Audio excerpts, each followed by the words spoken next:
ይህንን ቪዲዮ እንዳታሳልፉት በቅዱስ ሚካኤል ስም አደራ።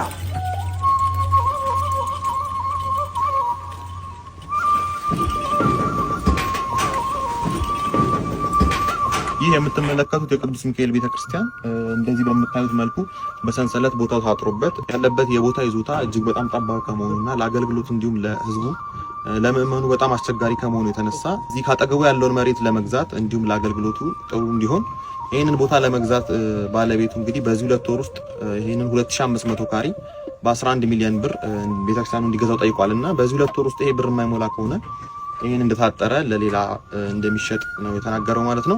እነዚህ ካህናት አባቶች በሚወጡና በሚገቡበት ጊዜ በጣም አስቸጋሪ ሁኔታ በዚህ ጋር እንዳያልፉ እንደዚህ በምታዩት መልኩ በሰንሰለት ታስሮባቸው ነው ያሉትና ለህዝቡም ለምእመናኑም ለካህናቱም እጅግ በጣም አስቸጋሪ ስለሆነ ሁላችሁም እዚህ ጋር በመናስቀምጠው አካውንት ስለ ቅዱስ ሚካኤል ብላችሁ የቻላችሁን ታግዙትና ለብዙ ሰው ሼር እንድታደርጉልን እንጠይቃለን ማለት ነው። ቅዱስ ሚካኤል በችግራችሁ ጊዜ የደረሰላችሁ ሁላችሁም ለቅዱስ ሚካኤል ቤተክርስቲያን ልትደርሱለት ይገባል። በቅዱስ ሚካኤል ስም እንጠይቃችኋለን። እንደምታዩት በየካባዱ የጂ7 መብረቁ ቅዱስ ሚካኤል ቤተክርስቲያን በሩ ተቆልፏል።